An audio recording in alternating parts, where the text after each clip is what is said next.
Hey there, I'm Kevin. And I'm Jamie, and we're your co-hosts for Two Clicks in a Pod. Join us as we explore our missed times, stories, and memories due to divorce and a 1,000-mile separation. I can't wait. You ready to get into it, Kev? I am. Hey, Jamie, you think they're going to swear? Oh, yeah. Consider yourselves warned. Live Live and ready to go. Sunny live Nashville. from wherever we are. Yep. Is it sunny A there? little chilly here today. It's sunny today and a little cold, and obviously winter is right around the corner. Fall is in the air. Same. We got the cold weather. It came in. Had to pull out the jacket this week, like the actual jacket. Mm-hmm. Even wore a hat one day to cover Yep. the old ears. Yeah, it's here. It's been windy I hear here, ya. too. All the leaves are down. Everybody's been All the blowing leaves their are leaves. down, All the leaves are down. and the sky is gray. And the sky is gray. Oh, man. You got your Christmas tree up? I do. It's sitting right out there. It's the same tree you got. It's Suzanne decorated that while I was making that road trip back to the bus, and it looks beautiful out there. Oh, I'm halfway done with decorating, so I had to take a pause, and we're gonna wrap that up this afternoon when I get back home.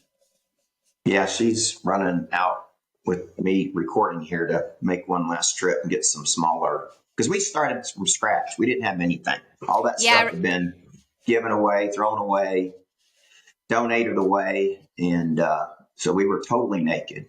So without anything. Which is kind of fun, just like, because sometimes you get, stuck in your theme of whatever your holiday colors or whatever that may be is. Right. But the unfun part is just having to spend money on all of it. Yeah. And she's really Such good is about life. that. Just, kind of shopping around for all that stuff. We didn't go any real serious theme. Which are color Reds and themed. greens and whites. Red. I mean, it's not all one color. So Right. she kind of, we went more probably traditional with the way we grew up versus anything. Yeah. I like Other that. than we do have some sprigs up at the top versus a star or an angel. Some of those, those little kind of looks like a cranberry Oh, stick. all right. Yeah. Yeah, I got Looks a star. good. I do a star. I'll take a picture. It looks good. Yeah, send me a picture. I got to wrap mine up. And then I realized, though, yesterday when I was pulling all this stuff out from the shed that I'd lost a piece of my garland last year. I had a feeling I had, but I couldn't 100% remember. And so I found the garland Tupperware, the giant thing, and there was only one in there. So I got to go back to Costco and replace my garland for my mantle. Why is that funny? Well, she bought garland for the mantle, and it's got lights in it. Yeah, most of it does if you buy it that way. Well, you have to have batteries. So. Oh no, the ones from Costco plug in. Yeah, well, there's nothing. I like that it's batteries though, because I hate the plug, because then you got to hide the plug. Well, the plug's behind the TV, but getting back there would be a nightmare. So I was glad it was battery. But where'd you get your garland at? I don't know. I wasn't here. I'm not sure where she got all it. right. She I'll probably text got Suzanne. She probably got it at Hobby Lobby or something like that. Oh, Holly Lolly, as Mom calls it. Yeah. So she priced ornaments here, there, and everywhere, and said I'm not paying that. So she kind of piecemealed it. Looks great. I know they're expensive. She had asked me where I got my ornaments, and I told her, I said, well, I've got stuff from all over. I just do a little bit every year. I do buy myself one new ornament every year, like a nice ornament, and one new Santa. So each year I get my Santa. This year is a Florida State Santa. You see my Santas, my collectibles. Yeah, I have. I love those Santas. This garland is it doesn't drape either side of it, so it just kind of runs across the top, which is maybe I don't know, 5 feet, 6 feet, if that. But the casing, it needs to have D batteries. Oh, I believe it. Yeah. And I mean, who would make a battery for that, for as little as it's lit up and on, need to have 4D batteries. You need 4Ds, not 2, but 4. I think it's what that thing is. That thing, it's about the size of this iFocus thing that we plug our mics and our Yeah. our headphones stuff into. It's big. I mean, it's a canister that it's just it's amazing. I think the batteries probably cost more than the daggone Laurel. So most likely. I tell you, anyway. Costco does have a really good garland, and they do have mine that I've had for many years. It lasted for a while. So I'll probably go grab another one of those. But this year they brought in the it's like She a might have gotten it at Costco. silver white theme. I used to do what had the red, but I may go silver this year. I may mix it up a little bit. It's exciting. Did you didn't watch the Notre Dame game last night? It was on over at the Brellies, but I was sitting with my back to the TV, so I couldn't really see it, and I was doing this kind of thing, like looking back. So meaning I saw it to know it was on. I just was watching more intently when Penn State was playing Minnesota. I hadn't heard what the results of that game was. Well, Penn State only won by 1 point. Like Minnesota almost got them, and I am not a Penn State fan. I really don't like Penn State. So I'm always rooting against them. I'm not obviously a Minnesota fan, but they didn't win though. So Penn State won by 1 point. I was just wondering if you saw the Notre Dame jerseys and how they had the numbers in the. Well, it was gold to match their brightly colored gold helmets, but it was a 3-dimensional number. Ooh. So it was raised. It looked very. They call that beveled, I think. It's like a beveled edge, right? Well, yeah, it's almost like it's beveled to the middle of the number, and then it thickness is greater there. It's looked a little overdone to me. But well, let me ask you a question. I don't know that I've ever asked you this. I'm curious. And I really wish I knew the facts on this. The year that Notre Dame went to like the real shiny gold helmet versus I personally like the old gold much better. Are you a fan of the new or the old gold helmet? Yeah, I'm not a big shiny person. I like things more in matte finishes. So that's what I don't. Yeah, I mean, it was gold. You're right. It wasn't shiny, but it's very bright, very shiny, and it's more metallic now. Where it was gold, and you say matte, but it was shiny. It just wasn't. Now it's metallic. Well, that would be a good case study to go back and look in the '60s as to what their golds were, because they would just spray paint those after every game. I remember. And every game they paint them. And seeing or have seen something where it went through a study about how the paint scheme was and what it was and this and that. But in the movie Rudy, they have a scene where you see them painting the helmets. Oh, that's right. That's right. Remember? Yeah. Great. Yep. That's a good thing. Well, I think it would be an interesting poll to ask people, for those that actually care, what they like better, the shiny or the flat. I personally don't. What is funny though is, Notre Dame hockey, they also wear a gold helmet, and it's the same. It's like metallic, and watching those, how fast that's moving, watching those little gold heads around on the ice, it drives me crazy. I can't stand it. It's like, you remember when they had that puck tracer on TV? Yeah. Fox put that puck tracer in him. It was like following a golf shot, it was so disturbing. But that didn't last very long. I think everybody was annoyed with that. But you're right. I mean, that would be a big distraction for sure. It's very distracting. Yeah. But now they figure out they were playing the game in Yankee Stadium. I mean, it was Army game, so normally I wonder why that is. I thought they played the Army. Are they still playing the Army Navy game in Philly? They play Army. They play Army. Army Navy plays in Philly, and I think always has. Because I remember. They always have. They're at the Memorial, the old stadium is where it's kind of first started. It was I think it was called the Memorial Stadium. It's probably been torn down for sure, but No, it I wasn't remember called the that as a. Memorial. I'm trying to think now. Now you're the one that Avi, now it's Lincoln Financial, the link. Yeah, but they didn't before they had sponsorships on the stadiums. Right. Back That when was I was a child. the one you're thinking of is the one that had the jail in the bottom. Oh. Did you know that? Yeah, I knew that. Well, there was one a long time ago. There was one called Kennedy Stadium, formerly the Philadelphia Municipal Stadium. That was Oh, from maybe that's what I'm thinking of. 1926 to 1992. That's probably what I'm thinking. Yeah, but I'm trying to now. Why can I not think of the name of the? Damn it, that's annoying. I I can't think of it. That's really annoying. Just say, where do the Eagles play?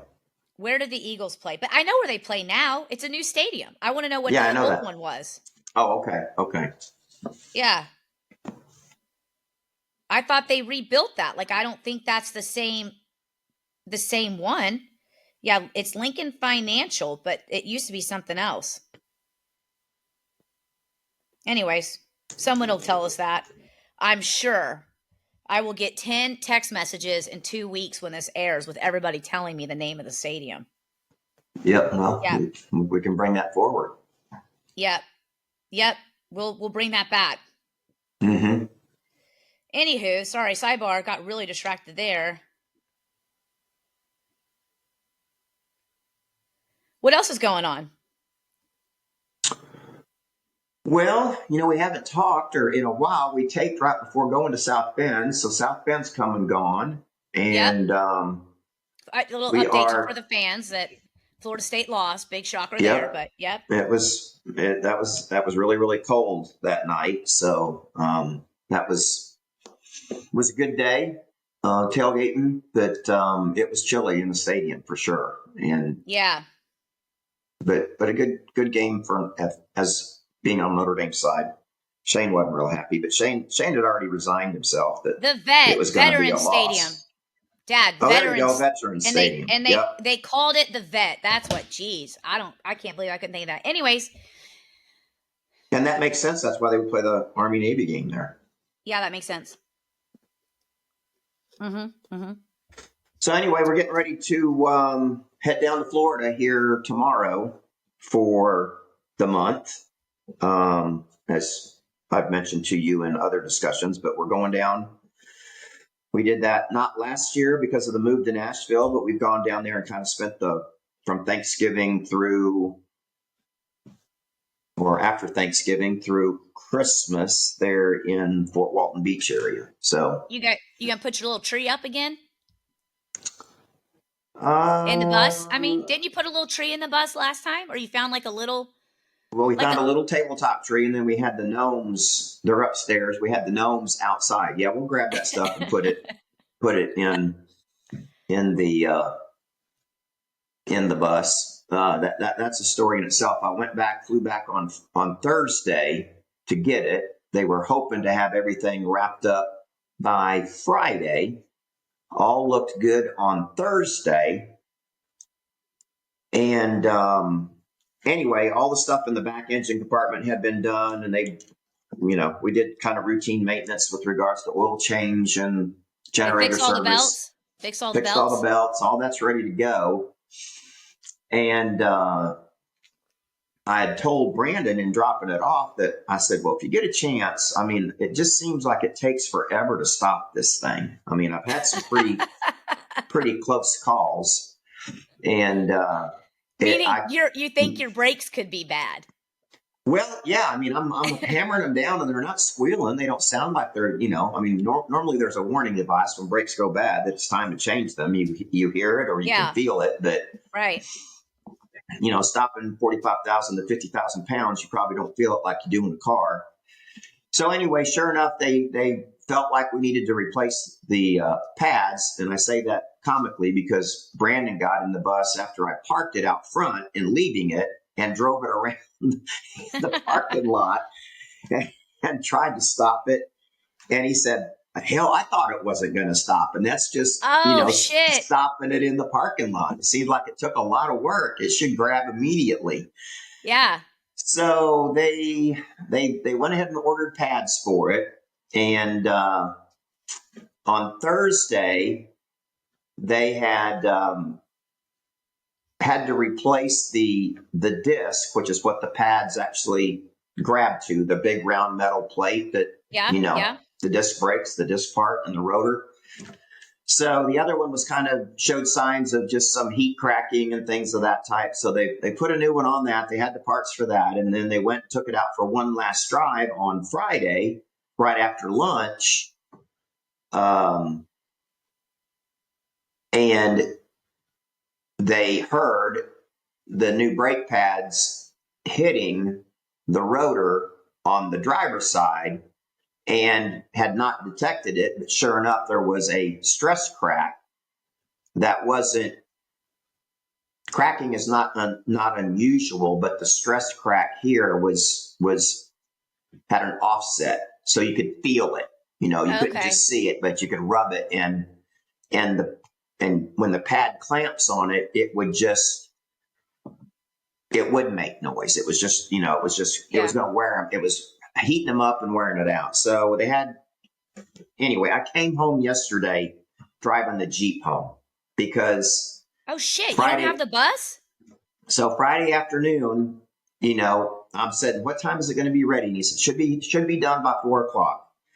So I'm sitting around. I'd been there Thursday afternoon, Thursday night, worked Friday morning in the hotel, checked out at noon, ran around just waiting. And then I said, is it going to be early? Is it going to be late? Just let me know so I can go do something and not just sit around waiting for a call and then go. So I'd already made a reservation for putting it in, at least getting to Mount Vernon, knowing it was going to be 4:00 and turning dark, and I didn't want to drive it through the night.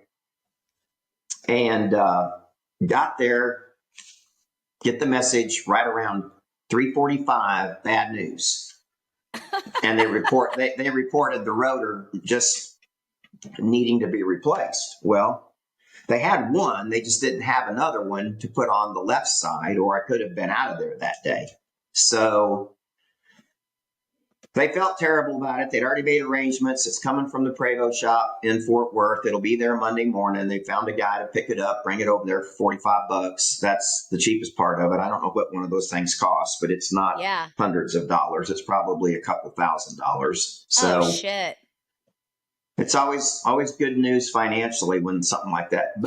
But there again, it's everything got replaced that was on the warranty. Everything's fired up on the inside, the bells and whistles, as you called it.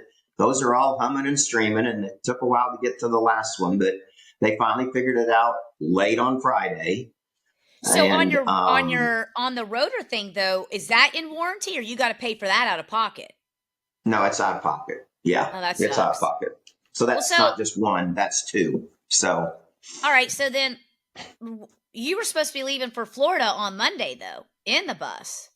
Yeah. My plan was Sunday. You're supposed to leave today. No, tomorrow. No, today. Yeah. We were going to leave today. We were going to leave today, and check-in date was Monday, tomorrow. Right. So I jump in the Jeep, and I can't believe you had to drive that Jeep all the way back to Nashville. Oh my God, it was an ass whip. What a fucking whip! Oh my God. It actually handles fine on the highway. It's just, and it's been giving me troubles since getting it there. It was in the service center there for that traction control warning and an engine light that came on out of a result of it. That's a long story in itself, and I won't bore everybody with that. But anyway, drove the Jeep Friday night to Texarkana, pulled over probably about 7:30, 8 o'clock, got a room, grabbed dinner, woke up on the road by about 6:30. Time I got everything settled in, coffee, and was pulling out of the parking lot 6:45. Rolled in here at right around 3 o'clock, 3:15. So a full day yesterday from Texarkana, 513 miles yesterday. I got about 140 40 of it out of the way on that first night. But Jeep was doing just fine. That was not a problem. I was excited the fact that it was running well, and was getting 15 miles to the gallon in that Jeep, put it in econo mode, and that I'd never gotten 15 miles to the gallon. So that impressed me. And then sure enough, it started acting up with that traction control warning that had been troubleshot at Rockwell Jeep, and it fired up and put me in limp mode, probably about an hour away from home. Well, and so I pull over, and then it could have been worse. At least it was still running. So I pull, and it's an electronic thing. I pull over, I turn it off, I turn it back on. Of course, the engine light's on, the traction control light comes on. The traction control will go off and reset when you turn the key off. So that's fine. There's something still with regards to just it sensing something electronically that puts it in that traction mode or traction error mode, and it's driving me nuts. But anyway, made it home. They've made cars so complicated now. This is the problem. They all have all this shit, and like so when it like breaks, it's just, I don't know. It's like, this is how I feel about this econo mode in the Honda, where you have to push the button, that starter that shuts off and restarts. You know what I'm talking about? Like, you go to a stoplight, you put your car. It's called an auto start. Yeah. I hate it. I hate it. I'm convinced it's you can turn that off. But you have to turn it off after every time you turn the car on. Yeah. You can't just. Yeah. I want to be able to just shut it off. Like, I don't want to use that. I think that it's what causes. I told you about the battery issues we've had in that Pilot. I think it's because of that. I think we have a faulty situation. Well, anyways, in the Jeep, I didn't know this, but the Jeep on the auto run, it has its own battery. They all do. So does the Honda. I learned that as well. Yeah, they have that battery, that secondary battery apparently pulls off the main battery, obviously. Yes, it does. Yeah. Yeah. See, so I had that secondary battery taken off at the Jeep place here, and they were able to wire it so that it went where it didn't. Oh, you're just pulling anymore. Off the main battery, right? So they just upped the battery and threw it on that, but they got rid of the middle battery because the middle battery was the culprit to begin with. So anyway, it's all, the problem is it's all this. It's the ECM module, the electronic control module, and I swear to God, it's a short. I think it's a short in the steering wheel with the actual push buttons and speed control, because I always get a speed control warning ahead of that traction thing coming on. So that tells me something's going on with the cruise, and it's almost like when I bump a couple of times when I would bump it up or down to adjust it. Yeah. That it didn't do it for the first 7 hours, but that last hour it was just constantly going in and out of that mode. And it's very frustrating. I hate automobile problems. I don't mind the problem. It's just that you got to take it somewhere to get it fixed. And that just drives me crazy. Unless you're a mechanic. So anyway. So when are you getting the bus? Let's just fast forward. Let me tell you this. This is kind of cool that Doty, who was the manager there at Luxury Coach Services, he's the head of the business, head of the operation. Brandon, my 911 tech guy, felt terrible. Doty felt terrible. Had a good visit with him on Thursday when I first got there just to check in. But he's hired a driver. And I've met this driver before. He's a young, little, wiry brother. Just the nicest guy. He's, I've talked to him and he sees me get out of the bus and he said, I've never driven that bus. I move a lot of buses here. And I said, really, what's your job? And he says, well, I'm a driver and I take the buses for Brandon, either deliver them or take them to the shows. And I said, well, how many do you take the shows? And he said, I've got about 3 to 5 days of just nonstop driving a bus, flying back, driving a bus, flying. So he's constantly moving these buses. Yeah. So Doty had told me when I was all disappointed, he said, don't worry about it. I'm paying for it, but I've got a driver that will pick it up on Monday or Monday afternoon, no later than Tuesday morning, and he will drive it to you to Nashville. No, he's going to take it straight. He's going to take it. I said, there's no need for him to take it to Nashville. It's the same distance going to Florida. He said, well, I don't care where you want it taken, but so he's going to drive it in on Tuesday, get there Tuesday afternoon. Okay. And then he can catch a Southwest flight out of the Destin airport. Yeah. And fly straight back to Dallas. So how are you getting to Delaware? Are you just going to fly from Nashville straight to why are you looking at me like that? Well, the plan was, we were going to be in Florida on Monday, and you were going to fly from Florida to Maryland, technically, Salisbury. Yeah, so we're driving down to the coach in the Jeep to have the car there. Right. Don't take the Jeep though. Take the Aviator. We're taking the Aviator or the Denali. We've already made that decision. So yeah, don't take the Jeep. It just means somebody would have to drive it back, but that's fine. We are not going to struggle taking that Jeep and going through that shit tomorrow. Hey, I'm looking at selling. And we're going to drive 5 hours tomorrow, and then it leaves about 2 hours on Tuesday. So we'll be there ahead of.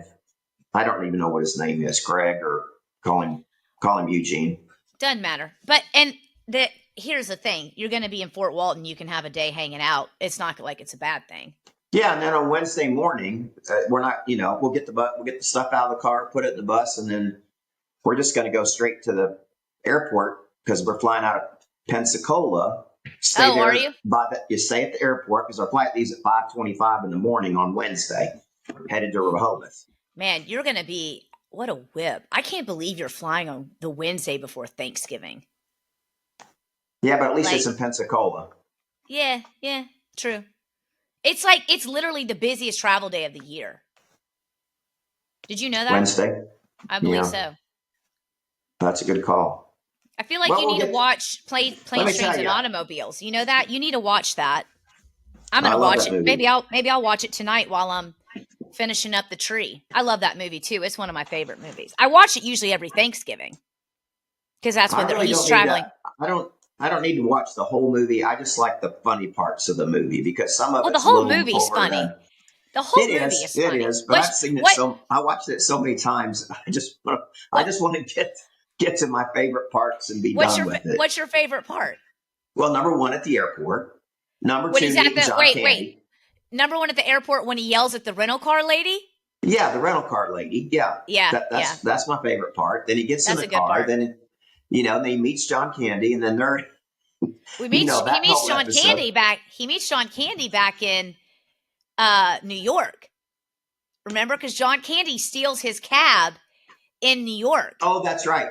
And then he follows him all the way home. That's right. And he steals it because this is a cameo. Do you remember who Steve Martin gets into a runoff with for the cab? Another actor. I would know who it is if I saw it, but I'm not remembering it. No. Kevin Bacon. Oh, that's right. Kevin Bacon. Yep. I do remember that. Good call. Yep. Yeah. Also known as Shane McClinic. Yeah. He runs. They're fighting for the cab, and that's when Candy steals the cab from him. Yeah. And then he ends up being his seat partner on the airplane. It's such a great movie. I remember my haircut back in that 80s time frame when you're sitting on that one picture where you're sitting on my lap, and that was a Kevin Bacon haircut. Yep. Kevin Bacon mullet for sure. Yep. Well, that'll all work out. I on the other hand will be pretty stationary this week, and I'm looking forward to that. Yeah. I'm working Monday through Wednesday, and then we'll do cooking Wednesday night early, get the stuff prepped, all the basics, all the norms over at Mom's. Mm-hmm. And then we've got the hockey game for the high school team Wednesday night, where when the Pencrest team scores their first goal, everybody throws a stuffed animal out onto the ice. And then Parker's team, the elementary team, is there to pick them all up, and they donate those to the Children's Hospital. Yeah. So it's called the Teddy Bear Toss. So we have that Wednesday night. And then did Park get to experience them throwing the catfish out here at the Nashville game?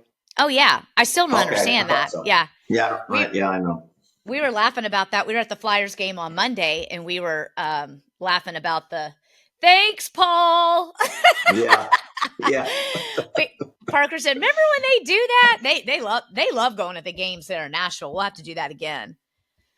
Yeah, So, I have to say that's pretty. Everybody, and I've talked to a number of people about being and going to the games there, and they all just say how awesome of a crowd experience it is. It really is. Like they've definitely, taken to hockey in Nashville. I mean, it's a great town to watch a hockey game in. I mean, they you can tell that there's a lot of what's the word? Just like excitement for the team, and they got a lot of their little quirky things they do. I mean, I don't understand the fish thing. They sing the Tim McGraw song after they score the goal, and they do the chant. You suck, that whole thing. That's great, which is a very Philly thing to do. I mean, the catfish thing, I'm sure, came for the fact that the river's just a block away, and yeah, but like, why throw a fish? Well, they throw a squid at Detroit, so I guess it was just that kind of thing coming forward. Yeah, I think it's great. I like it. Yep. I'm running in a turkey trot Thursday morning. Well, good luck on that. How far? Just a little 5K. Yeah. I'll just be jogging.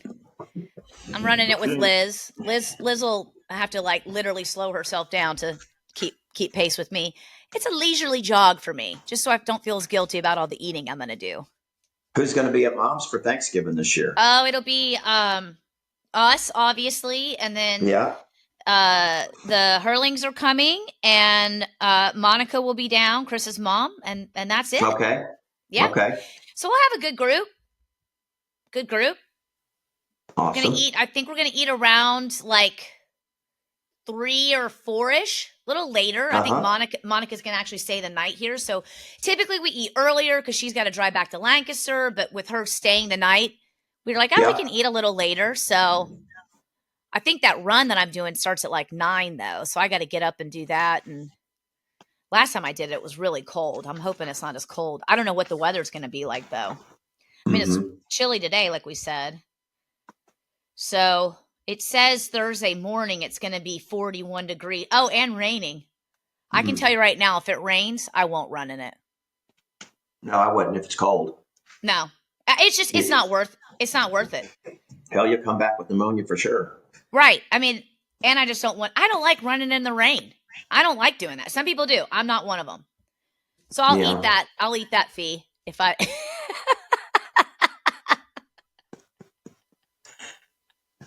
Hey, to something on my mind that I wanted to bring forward, and before I forget about it, I'm going to bring it forward.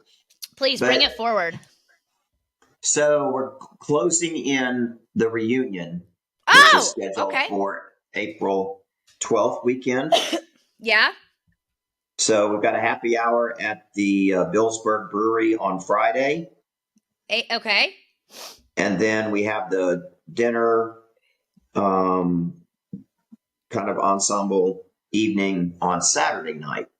So the 11th is Friday. Is that what you're talking about? Correct. Yeah. So, the game plan is kind of just meet and greet, social at the Billsburg Brewery. Right. Dinner being more sit down, formal. Trying to get some music coordinated for there. I know during the day, Saturday, we're going to go do that campus of the high school has grown tremendously, but we'll go do a tour at the school. Okay. But I know we teased around and talked around, and I don't know if we have any real alumni followers here on the podcast. My guess is probably not, other than Mike Holt. And I know John Gaida has seen and heard the podcast. He's kind of liked some things on the Instagram thing. So the gram. I don't know. I was thinking about maybe having you on board and running around and doing some spot interviews. Okay. I can do that. Just to kind of put 2 and 2 and get some click stories going and just talking to different people. And some will have no memory of that nickname, I'm sure, and others will. So might be fun to do. And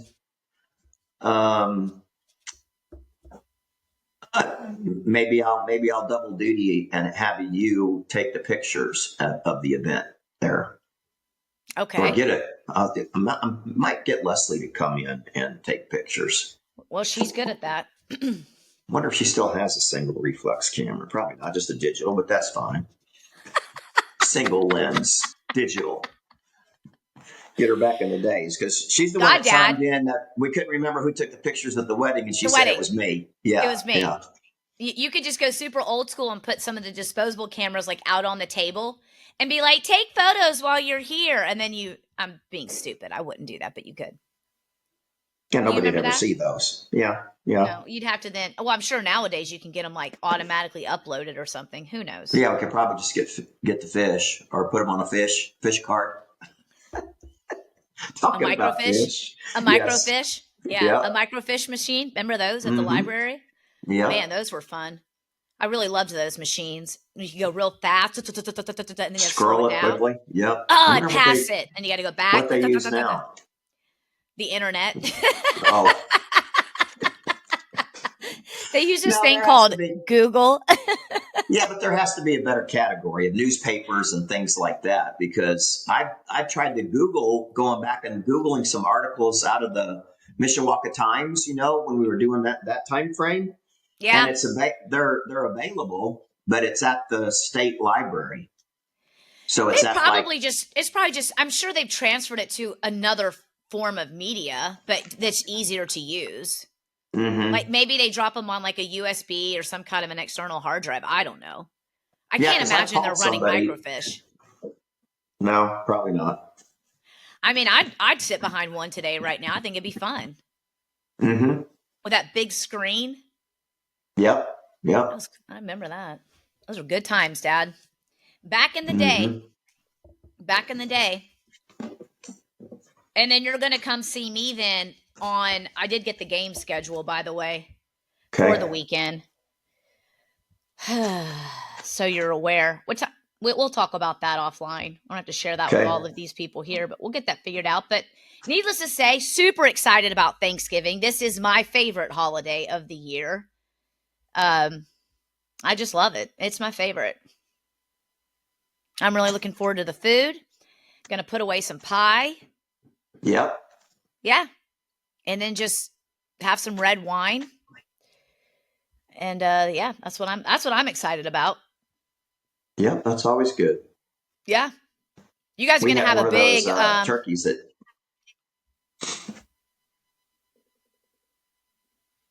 big what? What turkeys? That Texas turkey that Shane loves. We took one of those to Kentucky last weekend for Thanksgiving with the boys. Greenberg. Yes, turkeys. Greenberg. Those amazing. Are good turkeys. Amazing. Very good turkeys. Did you get the smoked one or just the regular? The smoked one. Yeah. I don't know. There is such a regular thing.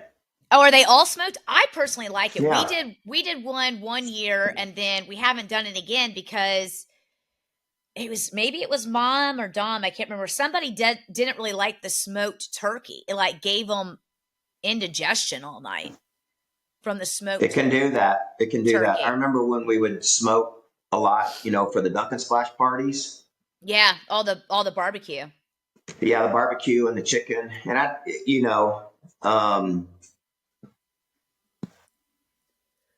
always had that issue with if you were using oak to cook on. I never had the problem with mesquite though. So, but that can be an issue for sure. That's a legit thing. Mm-hmm. I do love when you used to cook all that barbecue all day on that trailer smoker. Yep. That was good stuff, man, when you would do that. Did you sell that trailer? I did. Yeah. Yes, I did. I can't remember what I got for it, but you gotta you guys gonna do Christmas? Like, do you guys exchange gifts when you're on the bus there at Christmas then? Yeah, we do. Did you already buy everything since you Yep, it's right here. I gotta pack it up. Wow. Are you gonna wrap it on the bus or are you gonna wrap it before you go? No, wrap it on the bus. It's still on the shipping papers right now. Oh. I keep looking behind it because it's right there in my corner. She knows to stay away from there. Well, there you go. Okay. Well, you're on it then. I mean, you got everything all wrapped up, Christmas. Well, Yeah. that's good. I hope you guys enjoy your month in Florida then. Yeah, it's always a lot of fun. It is. Now, she won't be there all the time because she's got to finish. She's going to have to come back and do a couple weeks. Well, really 3 weeks she'll miss out because she's got to be in school. So, Well, that's what Chris asked me. He said, well, how's Suzanne staying the whole time? Doesn't she have school? And I said, well, hon, that's a great yeah. question. I Yeah. said, So I don't know if they're giving her like a month off or what. I didn't know.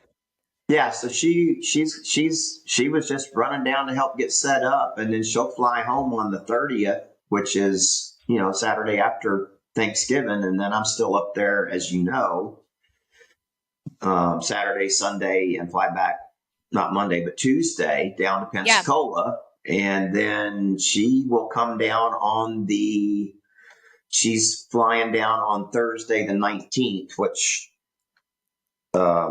is the last day of school before break. So there's 2 weeks, 2.5 weeks that she'll still be hanging out here. And she's going to go back and spend the weekend before the 13th, 14th, and 15th weekend at home with her family and the boys to get Christmas done then. Okay. So, yep.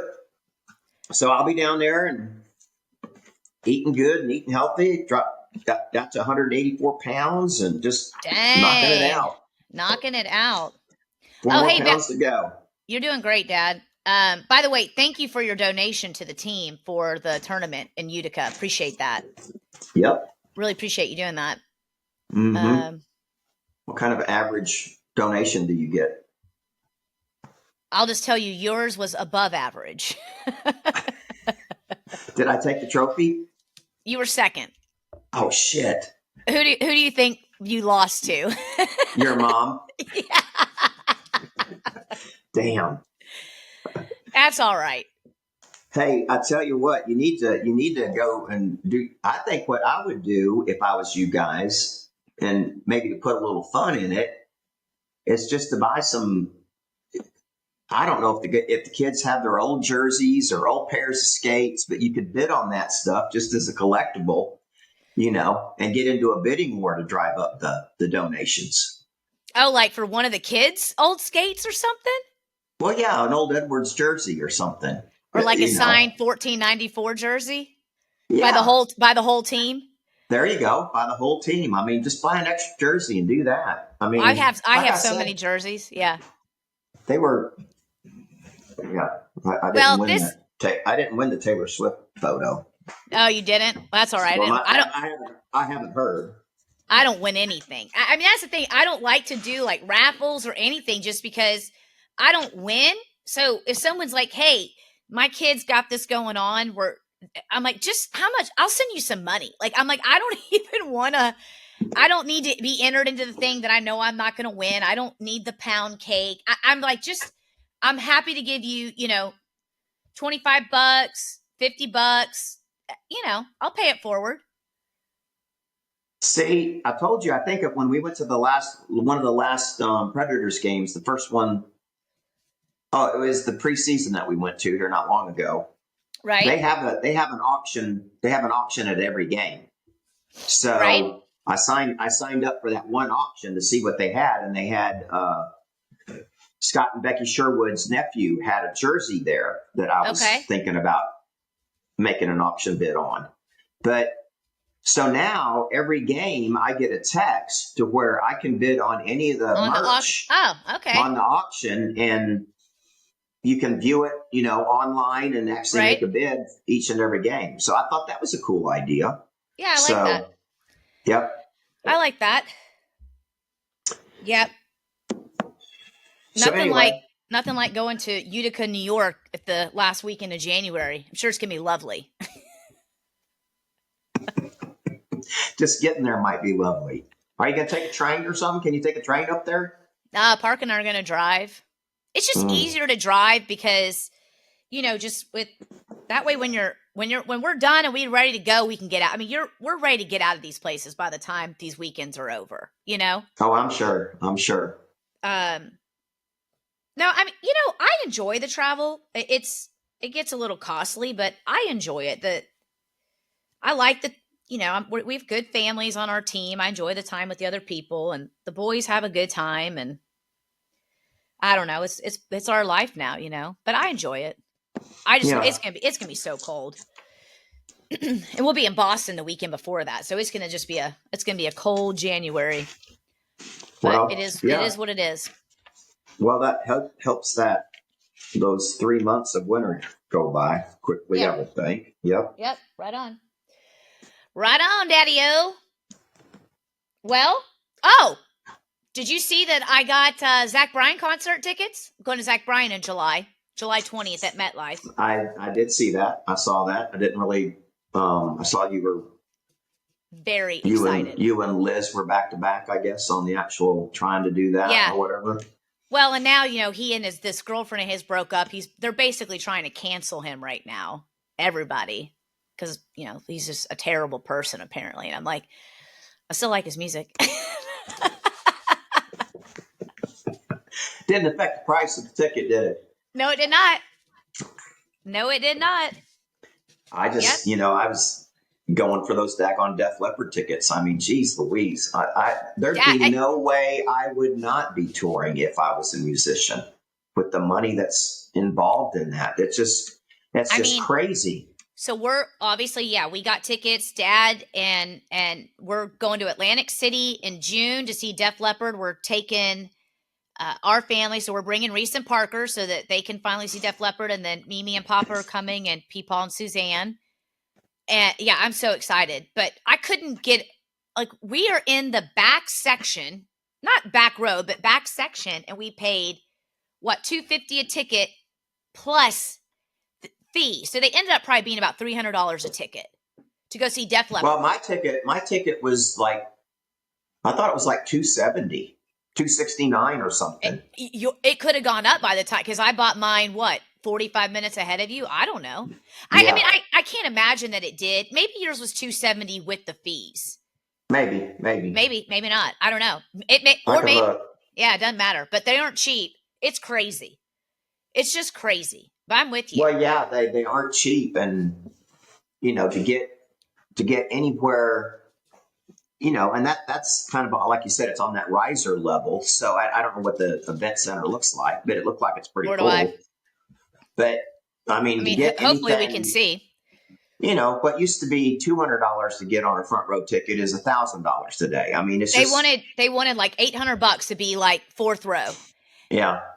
You remember when we went and saw Def Leppard at it was Starplex then, and we were air guitaring up and down the aisle there. Yeah. And oh God, that was so much fun. We had such a great time. And what's crazy now is they don't even let you do that shit anymore. They're like, you gotta stay out of the aisles. You can't be dancing in the aisles. It's like, well, this is a rock show, man. I do like how they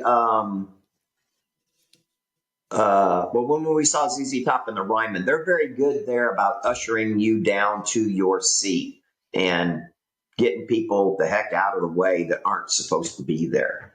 So they have a better way of policing that deal. I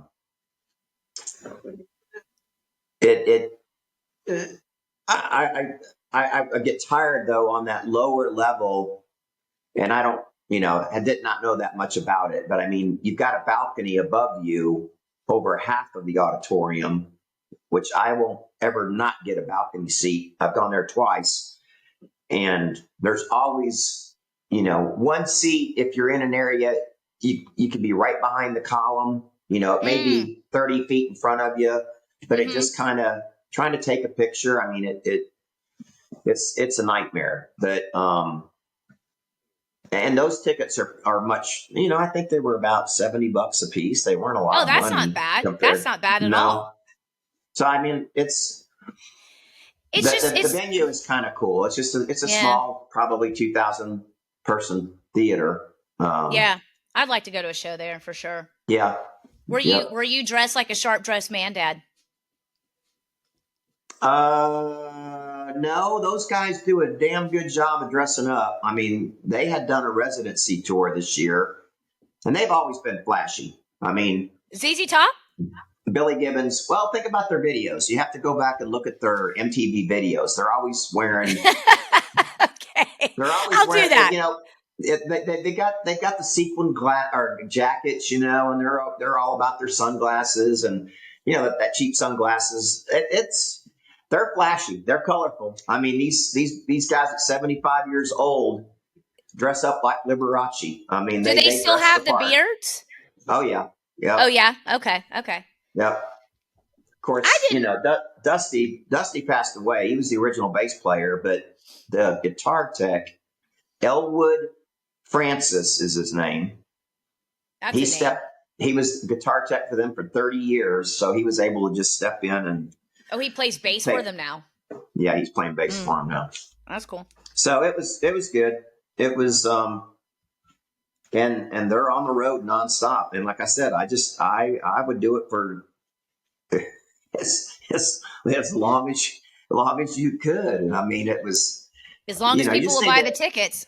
Yeah, it was a really good show. They've got their little dance moves. They're the one, they still kind of got the little left and right shake and the guitars going in motion, and it was good. Lots of fun. That's great. I like that. I don't know who was traveling with them, but they had 8 pearl white Pravos outside that arena. 8. You think each of them probably has their own bus. I would. I mean, I wouldn't want to travel. I know Frank Beard doesn't want to travel. The drummer doesn't want to travel with them. But I hear you. I was, knowing firsthand the amount of room that's in there. I can't imagine how they put 6 people in these bunk buses. That would just be miserable. Yeah, like when you haven't quite made it yet. Yeah. Yeah, and they've got some of those that are 12 bunk coaches. I said, my God, who would want 12 people and having to smell their farts and share the bathroom and yeah. Yeah, I mean, well, almighty. Just like the constant noise, like the constant sound, probably with having that many people in a room. I have found, like, as I get older, that's what wears me out in social settings, It's just even last night we were hanging out with the neighbors. It was great. I had a great time. I'm not trying to be negative about it, but at one point it's like there's 8 or 9 people and 2 people are having their own conversation. So and then like the TV's in the background and then there's kids in the background and there was just all this noise. And it just gets to me now where I'm like, I can't do it. I got to go. Mm-hmm. I'll hit capacity for the evening, unless I just drink too much, and then I drank too much. You know what I mean? So it's like, if I don't want to just completely, which I drank way too much the Friday before.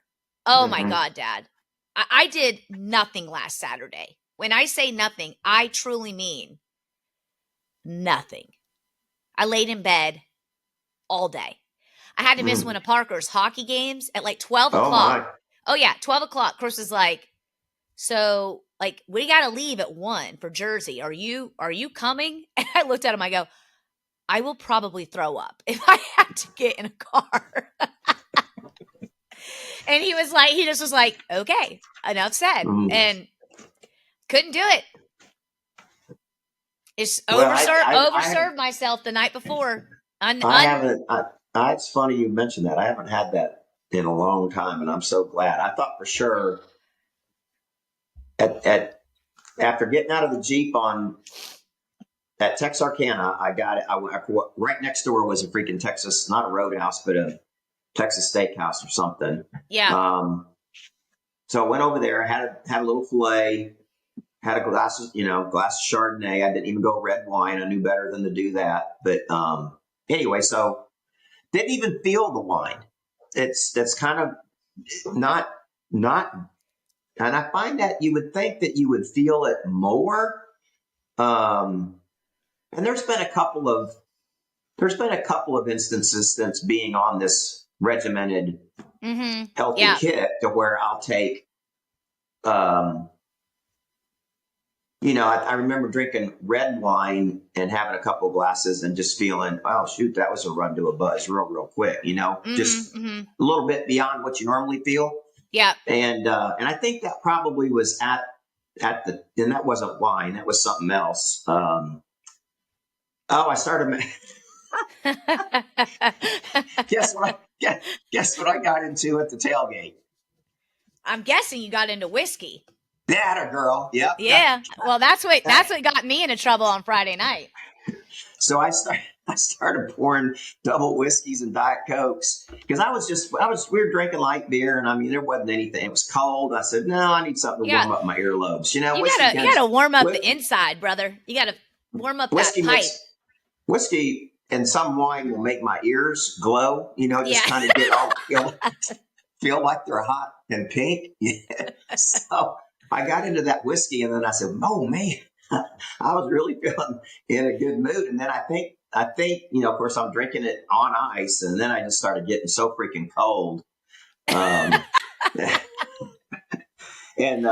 we didn't drink anything at the game. I mean, we'd had enough to drink most of the afternoon, but I just have noticed. And so I get home yesterday. So after getting that Jeep off the highway Thursday or Friday night, I pull over and have a glass of wine, and it didn't really do anything to calm me down. I mean, I just didn't really feel any, I might as well just drink water. Yeah. And on the road like that, I don't drink the water like I drink when I'm on home. So I was drinking.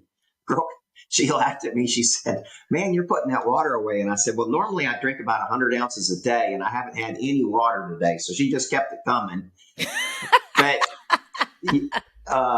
yeah, and she was really nice about it. She was, I don't think she could figure out, it just, anyway, it was funny. I could just tell that she kept trying to be friendly and ask me questions and where I was going and what I was doing by myself. And I told her a little bit of the story, and anyway, she was being nice. But, you should just be like, I'm a lone wolf on the road. I got home yesterday, and Suzanne was out and about. She was shopping, and I called her, and she says, well, I'm picking up some more ornaments. I'm in Hendersonville. And I said, well, honey, I'm right here in Hendersonville. I was thinking about stopping at Two Dogs. I like double that place. dogs. Yeah. Double dogs. And, I hadn't eaten, and she hadn't eaten. And she says, well, I've got to run into the store one more place. She said, I maybe 40 minutes. And I said, well, if you're 40 minutes, I'm not going to get there and just slurp down 5 drinks. I said, I'm just going to go ahead and go home. And then when you get on the road and you're ready to go, I'll meet you up there. So by the time I got home and I was hoping to crack open some wine, and there wasn't any chilled wine. But anyway, you always put some ice in it. Yeah, and I didn't want to put ice on it. I wanted something warm. So I opened up a bottle of red. So I opened up a bottle of Maomi Pinot Noir, and she walked in not 10 minutes behind me, and she said, well, I stopped at Double Dogs and you weren't there. And I said, yeah, but I told you I was coming home. And she and texted me, and she goes, well, I texted you I was going there, and then you weren't there when I pulled in the parking lot. I said, well, you were obviously not 40 minutes away. You were pretty quick. So we sat here and we shared that bottle of red wine. And again, it relaxed me. It tasted well. We went through that bottle of wine, and she hasn't been drinking either. She's not been drinking hardly anything at all. She had 2 glasses of red wine, and I mean, her tongue got so fat. I looked over at her and I said, honey, you're rolling your S's there. I said, are you okay? You could look at, she was sitting on the couch, and she just looked at me, and you could see the stars in her eyes. I mean, I love that. She was just all loopy. And I said, well, are you going to be okay? Are you okay? Looks like we're ordering in. Yeah. I said, we haven't had a good wine night. I mean, so maybe this is it. She said, well, maybe. So we finished that bottle, and I said, well, you want some more? And she said, well, maybe. I said, all right, let's go. So I said, you want more red? I said, I'm already losing the words. I'm not being, you're starting to kind of lose it there. And she said, no, I'm feeling really good. I don't think we should do any more red, because she's kind of like you when it comes to red wine. If she gets sick, not good. And well, mine so is just we changed yeah. we changed the white wine. So, Okay. but yeah, we had a good time, and then ended up ordering shit meal, had pizza and wings delivered. And So, but it wine. was good. Yep, Yeah. it was good. Yeah, mine was just It's just good to be home. Good to constant be home. refill of whiskey, and we were watching that Tyson fight. And man, wasn't that a joke? Oh, that was so silly. Well, the best fight of the night was the female fight before it. That was a controversy. Dude, that girl got completely gypped. Yeah. The one that lost, she should have won. I mean, that was complete bullshit. I mean, that was just like, that was almost sick what they did to that girl, that woman, whatever you want to call her. The other girl kind of had some good rounds here and there. She got that one that split her eye open, and that but if that doesn't happen, it's like nothing happens, for her. No. She was hanging all over her, and I'm like, this is bullshit. I couldn't believe that. But then the best part of the night, though, was when they show Tyson walking out, and he's in his with his ass hanging out. his assless jock strap, and then they turned the back so you just see his ass. I was like, oh my God, this is amazing. But we were watching that, and my one friend that was there, she just kept being like refilling everyone's glass, so it's like the glass never gets empty. Yeah, but I wasn't drinking wine. I was drinking scotch, and she was pouring me like 2-finger pours, and I probably had like 4 of those. Yeah. And oh my God, yeah, it was not good. Anyways, this week has been better. Yeah, it was. I don't know. It was funny. It was something, all right. Learn my lesson for the 100th time. She keeps pouring, and Dan's the same way. He's like that. He's always being kind. Keep your glass full. and I've named it the Brummer pour because it's always a full glass. Right. Oh yeah. So I texted him yesterday to see how he was doing. So said I think everything was good. That's a good segue. We wanted to retell our infamous Memorial Day 2010 party story for everybody. Yep. Which entails a couple of these things. Yep. Jamie drinking too much, Dan Brummer being there. Hey, and as well, going back to the jail and the stadium, we've got a jail in Franklin County. That's right. We got jail. We got a county jail. As Chris said, you were in county jail. County jail. That was I guess I'll kick it off. I want to tell it. I want us to ping pong back and forth because we were at one point we were both in the same building, but they had us separated. So I'm curious some of the stuff that maybe I missed, but this is a story of one of the very famous McClintock family stories. So summer of 2010, May, we decided to host Dad hosted we've done parties in the summertime for years in our family. So this is kind of an annual thing. And we had just, as we mentioned in the last episode, Chris and I had just moved back from Philly to Dallas in 2010. So we had been home since back in Dallas since like February of that year. And this was May. So we had some of our closest friends from up here in media flew out to Dallas to experience one of these famous McClintock lake parties. And the lake parties insist of typically starting pretty early with lake time fun, boating, yard games. We like to play washers. This was back when we primarily only played washers. So this was even predates like the bago or cornhole or whatever the hell you choose to call that game. So we played a lot of washers, taking turns out on the water, whatever. It's an all day affair that typically started about 10 a.m. with food, fun, and drinking all day. And it actually, it started for us that Friday night before because we picked everybody up in Dallas and drove out to the lake. We caravanned out there, and we should have known this weekend was going to be a shit show because as soon as we showed up at the lake, we pulled in. opened the tailgate of the car, and all this booze that we had bought fell out the back. I think we broke 2 bottles of like brand new bottles of liquor we had bought. So it was just, we had started early. Anyway, so we are out there Friday night. Party is on Saturday. We're live and going hard. Dad, you had actually organized like a washer tournament. So we were teamed up playing throughout the day, and double elimination tournament. Yeah. Double elimination tournament. One of our good friends, they were doing either Jaeger shots or wild turkey shots like every time they won. Yeah. Is that right? That was Paul Russ. And Mark, right? Well, Russ was there too, wasn't he? Wasn't Russ and Danielle there that party as well? Yeah, Reed was there for a short period of time. Oh yeah, yeah. I mean, the Dallas friends were there too. Yeah, the whole group was there. Yeah, and it was great. We had a good day, just a really good day. And then we do food, and then the band typically annually shows up. What time would you usually have them start playing, Dad? Like around 6 or 7? Like typically when at dusk. Early. Yeah. And we summertime, so it was right.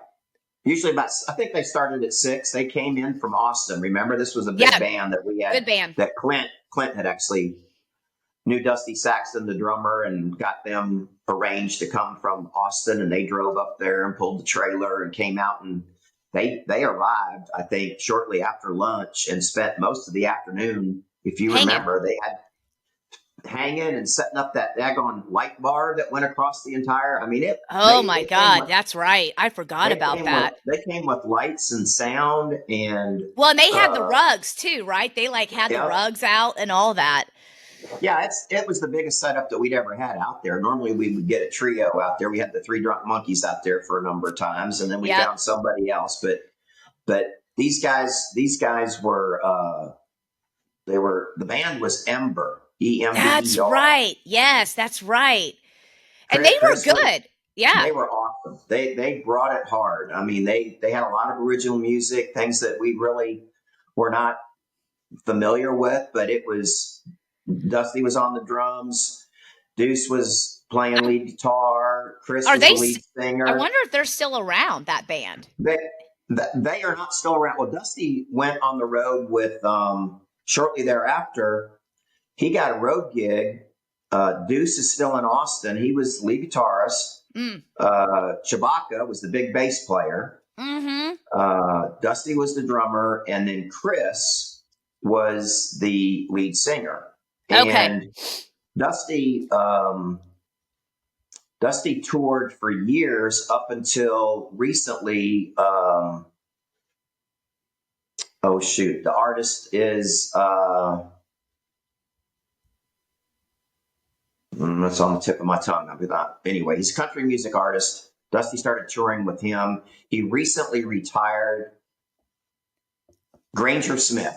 Smith was who he was touring with. Okay. And then he lost a son in an accidental, young son, a year old, drowned. He was living in Waco area, and he drowned, fell into the pool and drowned. God. So he lost his son. That's terrible. Devastated him and his wife. And anyway, that's Dusty was terrible. on the road with him for forever. And and I talked to, I haven't talked to them recently, but I stayed in touch when the office was in Austin, and they were all friends on Facebook. So I know that Dusty's doing some producing. He's back in, I believe, the Austin area. So they still are on the music scene, but not as a band. Not as a band. All right. So interesting. Well, Primo top-notch show. Yeah, and one reason too why the band had to start early was because we had learned historically that around 10 o'clock we would get a noise complaint from somewhere and we'd have to shut it down. I mean, that we did know that had happened in the past. This wasn't every year. This was like, I think we had done this almost 10 years in a row. Yeah. And it was, you would always do this where everyone in the neighborhood was invited, just that was kind of one of the things that you would do is like, hey, you got to invite everybody, because then nobody really gets pissed off too bad if it is too noisy. Like they'll come, they'll check it out and be like, it's a good time. Everybody's just having a good time. So that's always was the norm too, to invite the local neighborhood. But so the band, it fires up, and we're going hard all night long. And I love a good band. I love to sing. I love to dance. So I was very much in front of that band, dancing, shoeless, all night. And we'll fast forward to, it was probably 10 o'clock. And yeah, we have the infamous photo of that. You, Shane, me, Kelsey, yes, just at that night. Yep, right before.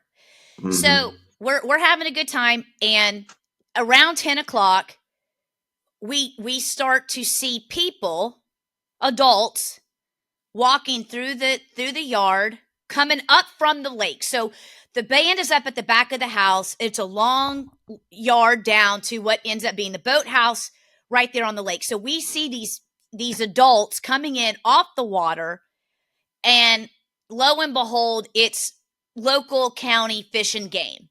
And they're telling us, you got to shut it down. You got to shut this band down. And I don't remember this. Tell me this. Did they say we had to shut the party down, or just they said the music's got to go? You had a noise complaint is what they told us. Fish and Game arrived second. The sheriff pulled up in the driveway. They came first and came around each side of the house, got in the yard.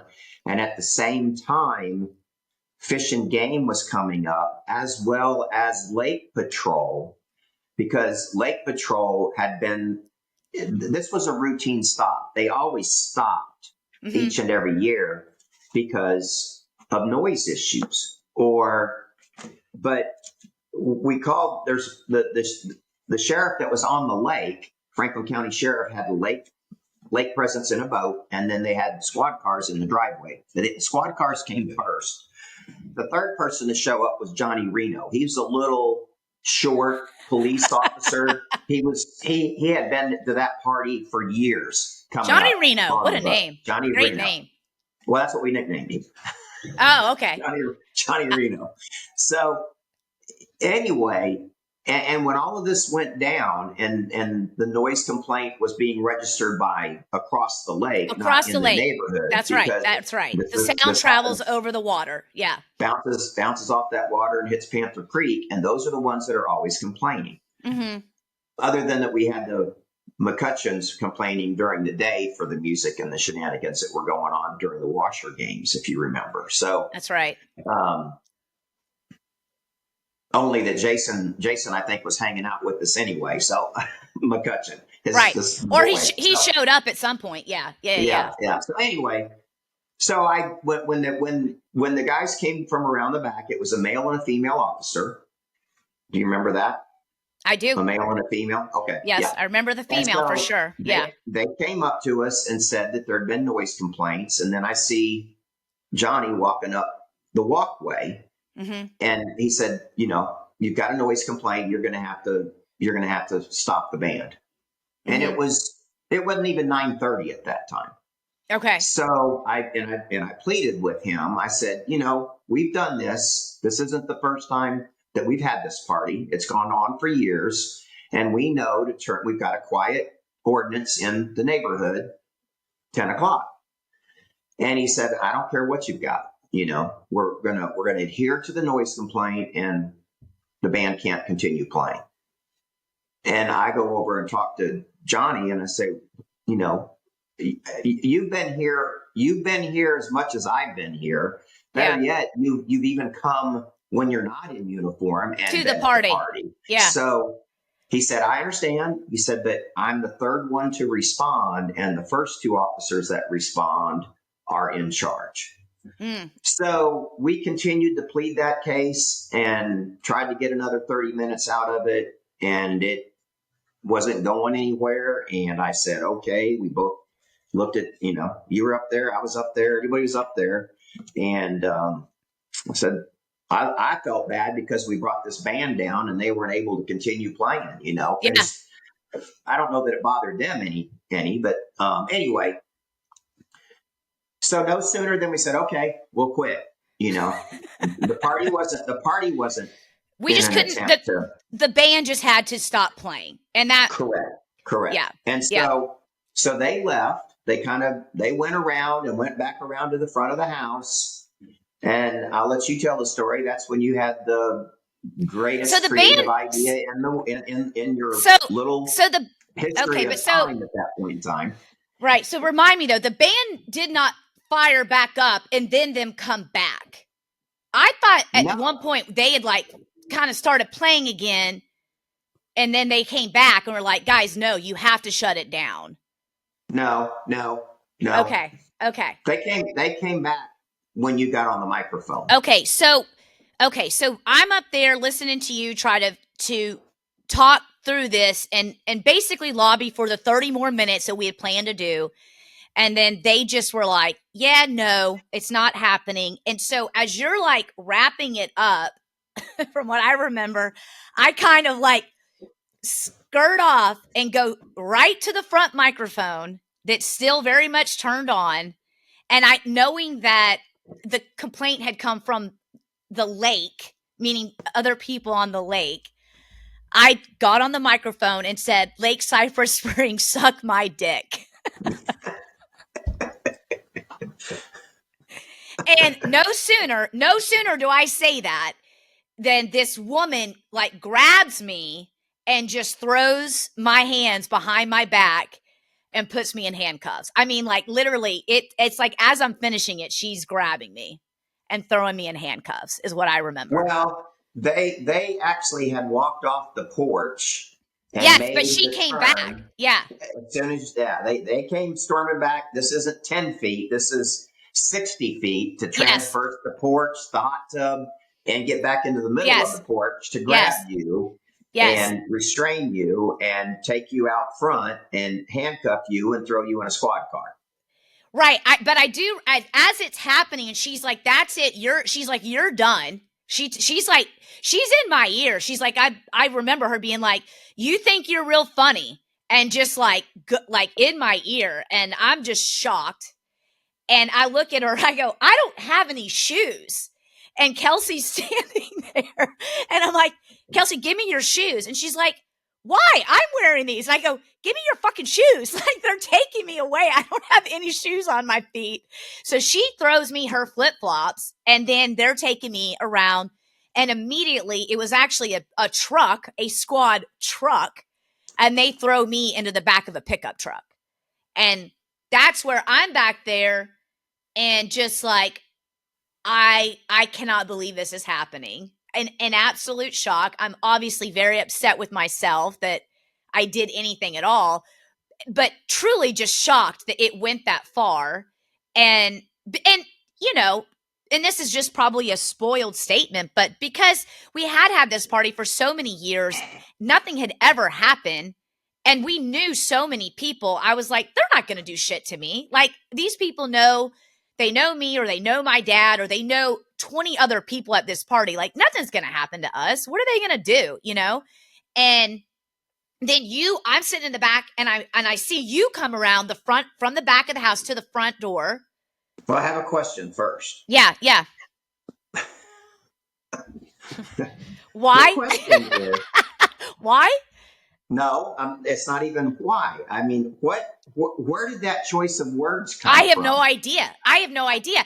And what's crazy is like, that was the most perplexing statement. And I think if you'd have said anything but that, it would have been a totally different story.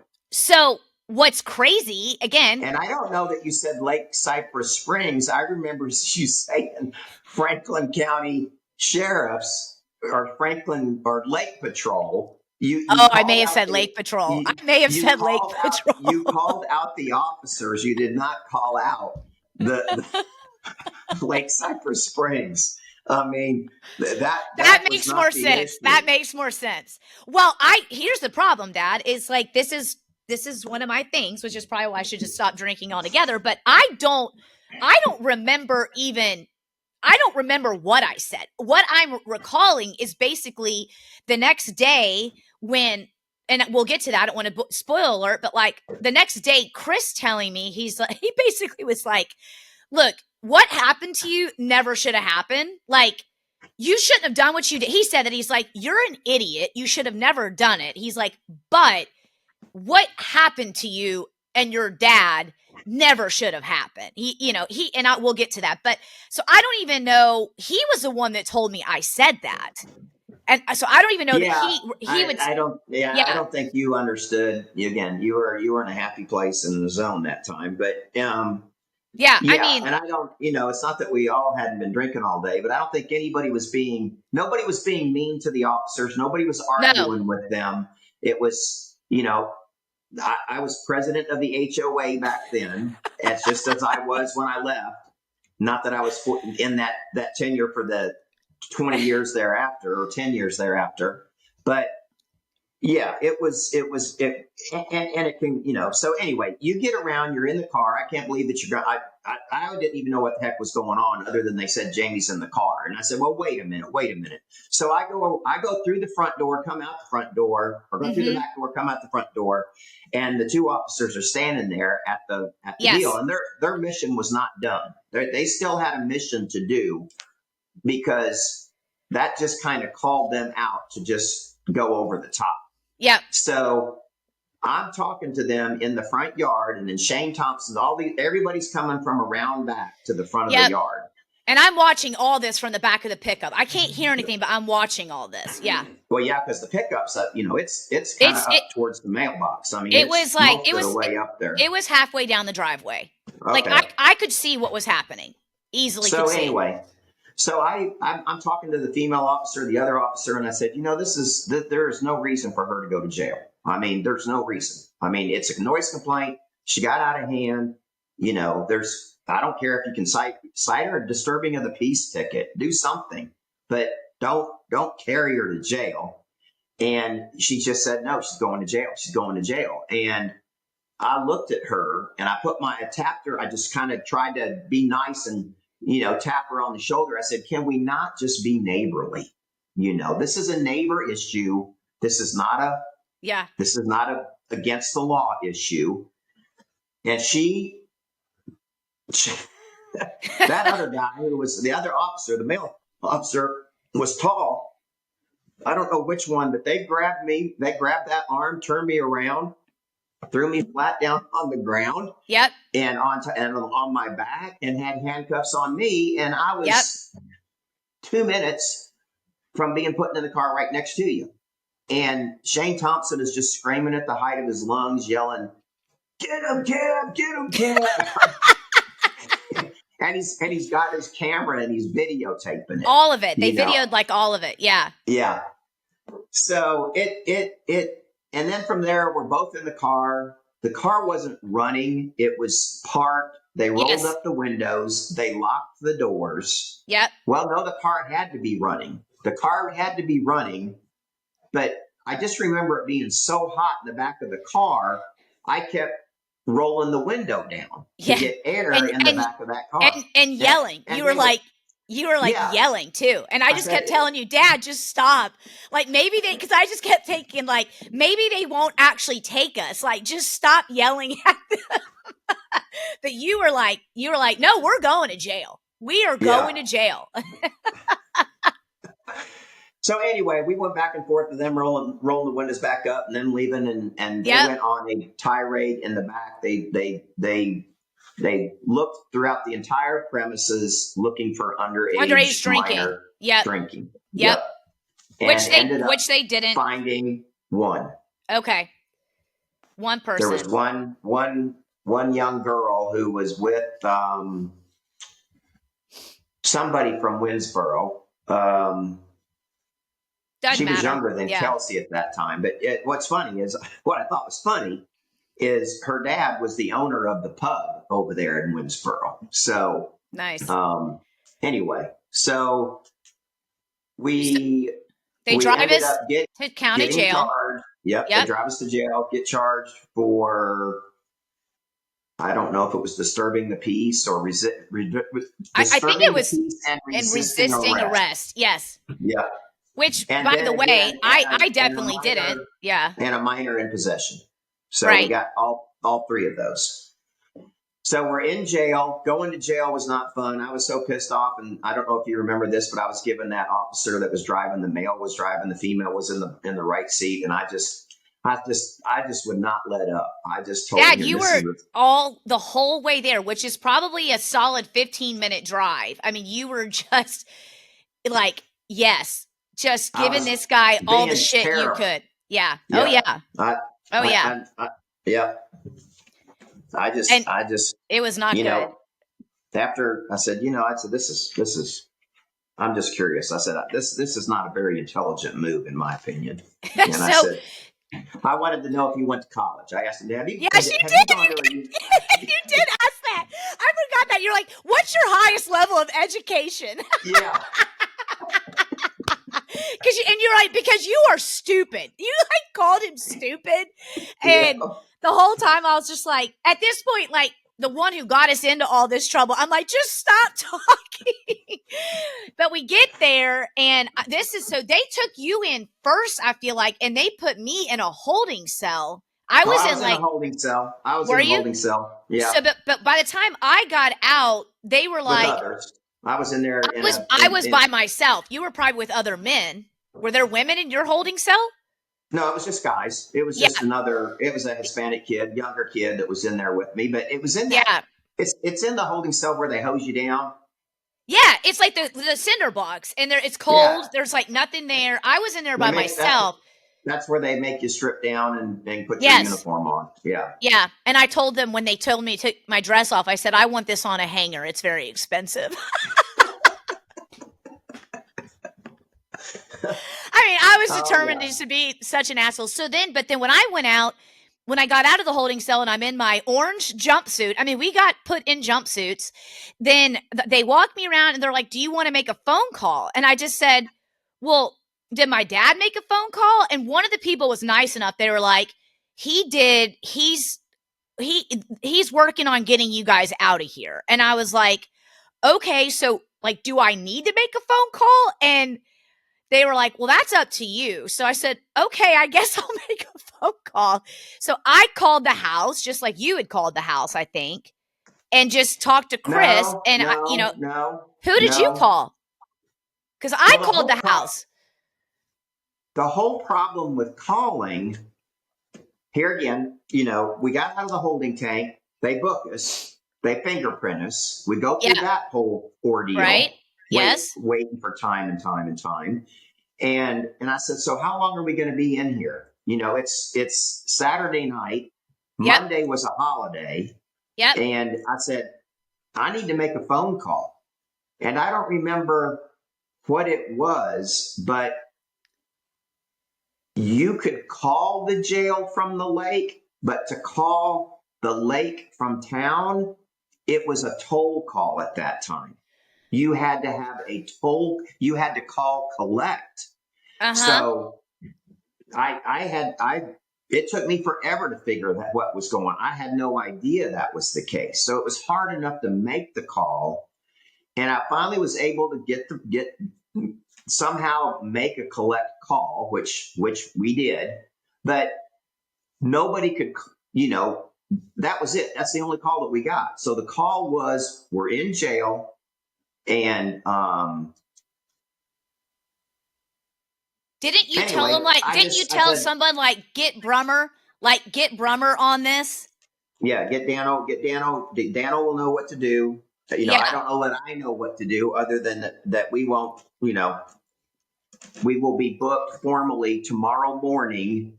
And if at all possible, that the judge shows up, we might be able to get it. If he comes in tomorrow after church, we might be able to get out. So, yeah. So anyway, that was what we knew at that point in time. And that was the last time I talked to anybody. And we had no conversation with anybody moving forward because or each other. Because I asked them, I said, can you at least put me in with my dad? That's my dad. And they were like, no, we don't mix males and females. And I was like, yeah, but it's my dad. Like, can't you just put us in our own room? And they were like, no, you'll be in your own room with who I ended up having my cellie was Lily. It was in for running meth. Yeah. Lily I didn't have a the roommate. I did. She was great. I had the whole suite to myself. I was in the over 50 tank, so nobody else was in there. Well, I had Lily, and so I Lily was glad in. I wasn't in the other tank, but I could hear him yelling and screaming.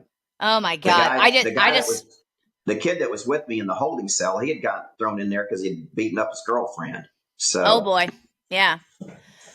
Well, I got into so I finally get into my room, and my roommate is asleep, and so I went. So she's like on the cot, not the closest to the door, but the second over. It was probably 4 or 5 cots deep with a bunk. So I went to like the far end of the room and on the top bunk. I was like, I'm going away from the people. And this was after I had to go to the toilet that sits in the middle of the room because I had to go to the bathroom. I had to, you know what I mean? Go to the bathroom. Yeah. I know. So I had to take a dump in jail in front of luckily Lily was asleep, but that was humiliating. So I went and got in the bunk, and eventually and there's a TV in the room and it's playing whatever. And she eventually wakes up, and I'm pretty sure she talked to me first, and she ended up being very nice. In the course of what ended up being, we were in county jail for 16 hours from holding tank until release. I was probably in a room with Lily for 10 hours. I mean, it was more than that. I posted bail at 8:30 in the morning in front of the judge, and they didn't let us out until the end of that day. That's what I'm saying. We were in there for like 16 total hours. But I just remember talking with her, and lunch came. I got my bologna and cheese sandwich, and a couple other things, and she's like, "Are you going to eat that orange?" And I said, "No, I'm not going to eat the orange. So, can I have it?" Sure, absolutely. And at one point, she gets down on the floor and she's like just doing sit-ups. She's like, "I got to stay in shape. I'm a dancer, and I got to be able to get back up on the stage when I get out of here." Well, by dancer, meaning a topless dancer at a gentleman's club. I can tell you right now, I don't want to go to the gentleman's club that she was working at. She was a very nice girl, but not anything to look at. So she was in jail for meth, for running meth. That makes me think of a Kiss lyric. I'm a dancer. I'm a romancer. Oh, God. I'm a Capricorn, not a Cancer. Holy shit. So this was the other thing Lily told me, Dad. She's like, "Hey, so what are you in for?" And I was like, "Honestly, I don't even know. I don't even know what they charged me with. I couldn't remember." And I just told her what I did, which she thought was funny. And then she goes, "Well, here's the good news. If you're still here on Tuesday, we all get to go to the library." And I was just like, "Yeah, no, I can't be here on Tuesday." I go, "I got to go to work. I have a job." And she's like, "Oh, what do you do?" We're talking. And anyway, so then they did come in, I guess, and tell me "Hey, your dad's met with the judge and he's posted bail, and then so you'll get out of here soon." And the hours were just as you said, that happened in the morning, and it's noon, and it's 1 o'clock, 2 o'clock. I'm like, what the hell is happening? When are we getting out of here? And then we finally do, all to learn that basically, if it had not been for Dan Brummer, we would have been in jail till Tuesday, because he drove to the Baptist church in Mount Vernon and sought out the judge in the parking lot and said, "Hey, there's 2 people in jail that shouldn't be in jail. I need you to come with me and get them out." And because Dan knew the judge, I think because he lived in their neighborhood or something, or someone that lived in the neighborhood knew the judge. Somehow he knew how to get to the judge. And and this happens, and we do eventually get out of jail Sunday night. And I mean, I was just I was humiliated, I felt, well, one, it was a humiliating situation. And then I had, and still have, just so much guilt for the fact that you got pulled into it. And only because you were trying to advocate to get me out of it. And none of that even needed to happen if I just kept my mouth shut. So that's when Chris, when they show up at the jail to pick us up, he was just like, well, honey, you've done it this time, you know? And he's like, you're an idiot, but I can't believe any of this actually happened. And you then started the fight of this shit's not going on our record. So I think you ended up having to take one of them for me, right? Well, yeah, well, the first thing that happened is, when we got back home, nothing had been decided at that point in time. But when we got back home, the whole house, everybody that was at the party was still there. I mean, nobody had anywhere. They couldn't go anywhere. And I talked to neighbors who were at the party, and they were running as fast as they could to get home, because a lot of them had parked their cars out front, and it was for sure they weren't going to drive them anywhere. So that's Clint David tells me to this day, and he's a lawyer. He said, Kevin, that was the most messed up deal. He said, I just left my car. I just walked home trying to get out of there, because they were on a mission to just expose anything and everything that they could. Yeah. So, yeah, we needed to figure out what to do. I contacted an attorney. Thursday, the paper comes out, and we make the front page of the freaking Mount Vernon. Do you still have that paper? Do you still have the clipping? I do. All right, we'll post that on. We'll still here in the box. I'll have to get it, but I ran into it the other day. But well, you got to try to get that before you leave for Florida, so I can share that. I'll look for it, and I may have scanned it. But anyway, yeah, HOA president arrested for disturbing the peace, and and having minor in possession and resisting arrest.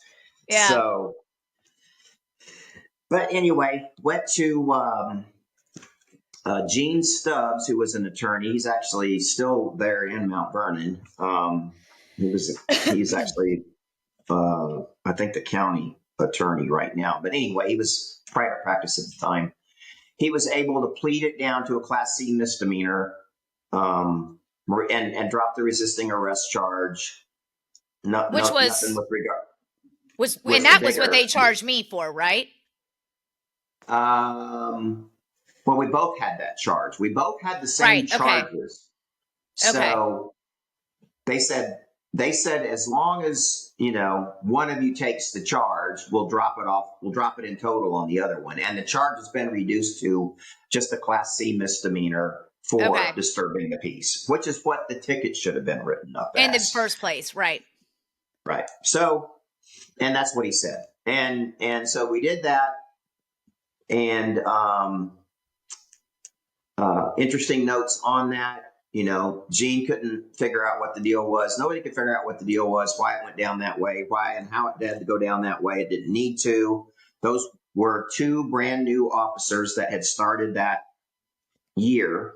Her name was Annie. Her name was Annie Bell. Oh, Annie Bell. I'm pretty sure her name was like Annie Bell.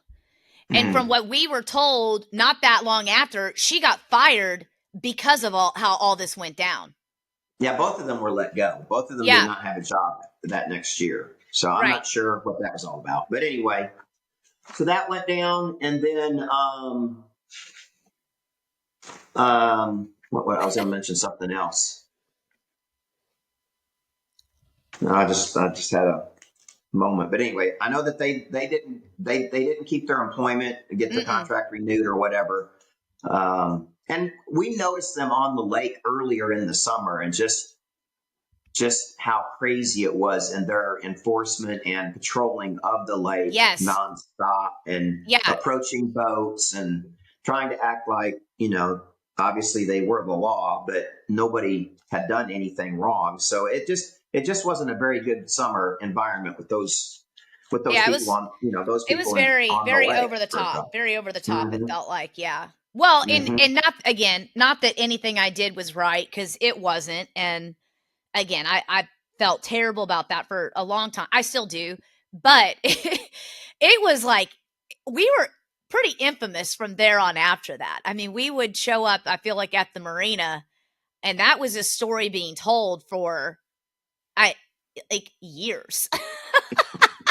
About, well, remember when you did that? I was like, I do. I'd really rather not talk about this. And I'm glad it entertains all of you, but because you would, not like you ever would get mad at me, but you just would always kind of look at me like, you just had to say something, didn't you? Like, you couldn't have just kept your mouth shut and we shut the band down. Well, that's just how you are, honey. I mean, I know. that says it all right there. But yeah, I mean, it's still on my record. I didn't realize that after, you can get it expunged after so long. And I looked into that because I never knew whether it would be an issue or not.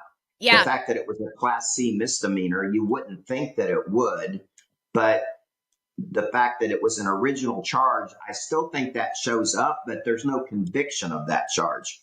Right. But, it's the funny things that have happened thereafter are, number one, me going and getting my,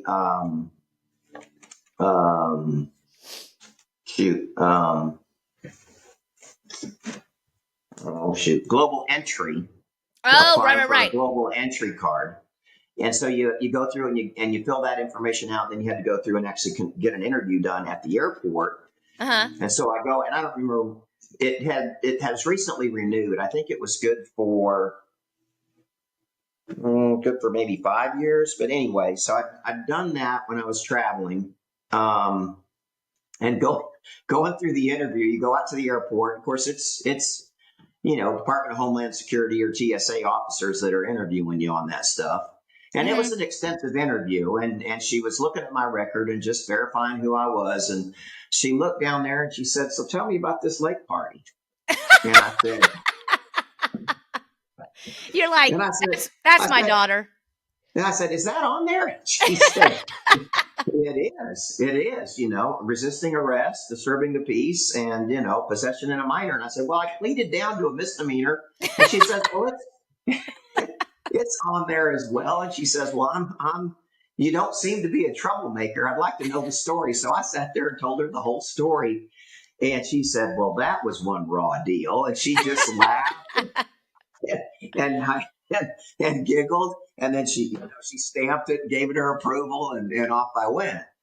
So that's number one. Number two is thereafter, after having sold that house in 2015 and 16 and not throwing a party after 2010, just laying low and everybody teasing me, "Well, when's the next, we did not do anything in the next 5 years." And that has a lot to do just with the whole shit show that was probably going on in my life at that time. Yeah. We had yet to totally uncover, but yeah, that was part of it. And so I go back and I, had bought a piece of property in the same neighborhood and go and build this new modern sleek home, finish that. Took about 4 years to get through design and pulling it together and building it, and moved in May of 2020, the end of May, kind of the 10-year anniversary of the go to jail party. That's right. And so Clint David, who lived, much further away from the original house, is only 2 doors down from me at the new house. And then Becky and Troy Arterberry lived like 4 doors down. Troy had passed away. But after I got arrested, I got more shit at the HOA homeowners meetings, and was happy to give up that role the following May. But everybody just at me finally vacating the office and just said, well, they kind of made me feel bad about it. That yes, it'll kind of show you that you just do you have to jump in and play the loudest music on the lake? And I said, well, it's not a party if it's not loud music. And I said, if it's too loud, Becky, you're too old. So there you go. So that was probably back in 2012. So I move in the neighborhood. Clint says the first thing when he sees me in the backyard, he goes, "Party this year? Let's bring it." Becky's driving her golf cart around, and she comes in and pulls in, and she just wanted to knock on the door and say hello. And she goes, "We partying this summer?" Now she's up for it. Yeah. I said, 10 years, it's time. And that we did. We had a party. You had and a party. Guess who showed up? Guess what I was smart enough to do? You invited Johnny Reno? I hired a police officer to watch the door. There you to go. Be out back. And when the Johnny Reno of that term showed up, pulled the boat to the dock, came out, wanted to know what was going on, why the music was so loud. The officer at the house said, "I'm here. I've got it under control. No worries." Panther Creek was right across the way in a more direct hit. But it's so funny. Everybody complains. But how many boats did we see pull up out at the lake in the first party in 2010? That's what I think that's why I was so just, again, like, nobody's going to do shit because I'm going to get on the microphone and say this. No. It's going to make people laugh and no one's going to do shit because half the lake is in front of our house right now. What are they going to do? Yeah, exactly.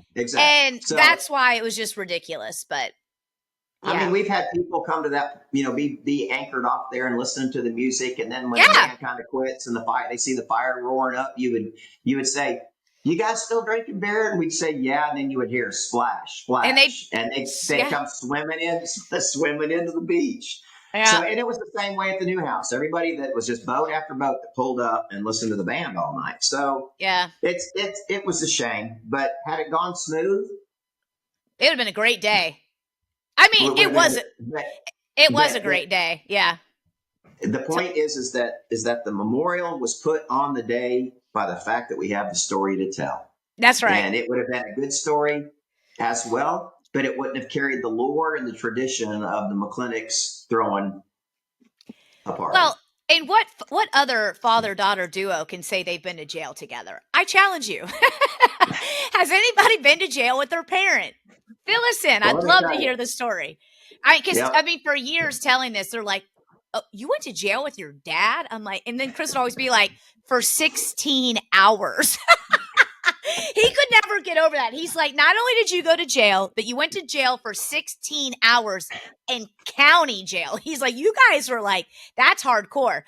And I mean, I had never been in jail, so I didn't know the significance of that. But anyway, so to put the icing on the top. Let's wrap this up.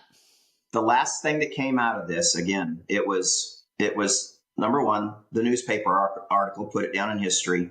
Number two, everybody fleeing the party. Number three, everybody wanting more parties after 2010. The whole issue with the interview at TSA, trying to get my global entry. Love that. So 2022 or 23, after the PPP money started flowing and coming, the first loan came and they just wrote that check. They didn't care. If you qualified, they wrote it. You got the money. The second one came and the application was filled out. And again, the money wasn't the problem, but they went back and they audited both the first and the second one. And in the second one, in the audit, they were giving me all kinds of shit. They were going to call the money back. And it came down to that stupid ass party that, the questionnaire said, had you ever been convicted of a felony? And the answer is no. The answer was no. Well, I never got to talk to, the whoever it was that wrote those checks, whether it was the IRS or whoever it was. But anyway, the only person I could talk to was the bank that we applied for. Nobody could tell me what the hell was going on. And so I finally just said, okay. They kept telling me that you've got a felony issue to deal with. And I said, well, it wasn't a felony. So I need to find that paper because I scribed the whole story as we just took 48 minutes to talk about and just sign that off. Yes, I was arrested with a Class C misdemeanor and I typed that up and fed it to them. And I hear within 7 days, that the audit was closed.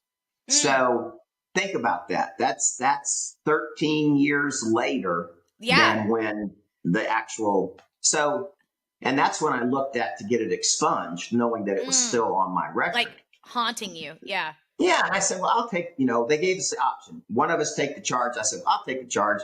Jamie doesn't need it. She doesn't need to have that problem. It's not going to be a problem. So I'll take it.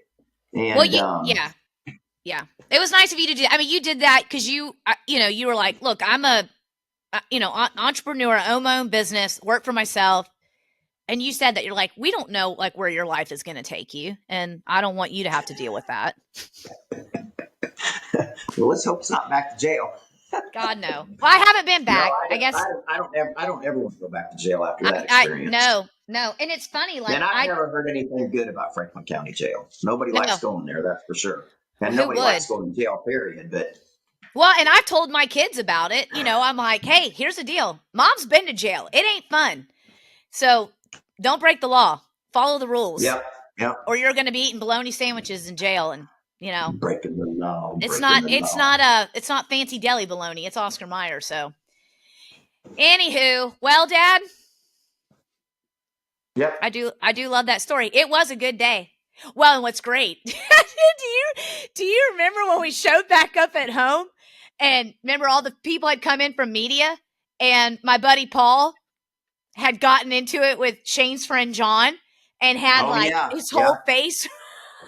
Yeah. So I got home and I'm like, well, what the hell happened here? And they're like, sit down. Do you want a beer? I was like, no, I don't want anything to drink. And they're like, we'll tell you a story. So I got to hear what shenanigans had happened post us being hauled off to jail. So. Well, I heard more. Again, I'm glad I wasn't at home, because there was that whole house was packed with people who just slept on the floor and went nowhere. I mean, the band stayed there. There were people that came to the party. Jim Honeycutt was staying upstairs in the guest bedroom. I mean, it was dogs and cats living together. I mean, it was, and it was funny. I got into my closet, and the band had signed a broken stick, and said, "Go Kevo," jailbird. And then they got one of my T-shirts, and they'd all signed signed the actual T-shirt and made some claim about going to jail and rock an arm, and that was funny. But those guys were they were a good time. That was the best freaking show. Like I said, it was best party I think we've ever thrown. Actually, best party we've ever thrown. It was a good one. Other than maybe some of the early Duncan Splash, one thing we didn't bring up the other day, and there's lots of things that I think about after us having these episodes, but and you telling the story of last week, but even after that story, everything somewhat mends. But remember the casino party we had at the lake house when that was our engagement party. Yeah. Right. That was awesome. Yeah. That was fun. That was a good time as well. Yeah. Yep. All right. Okey-dokey. Well, I got to haul butt back. I got to get the rest of my tree decorated before we got hockey tonight. So. Okay. Well, I'm going to get the car packed and get ready to roll tomorrow. I'm not going to leave till like noon, but. All right. Well, holler at me when you take off, and then let me know when you make it there. Will do. Don't forget to pack your equipment so we can record. I've got it right. Yeah, I'll just put it in the box and take care of that right now. All right, Daddy. Well, I love you. My little jailbird. Yep. Go Flyers. Diddly-diddly-dee. That's right. Okay. Bye. Bye.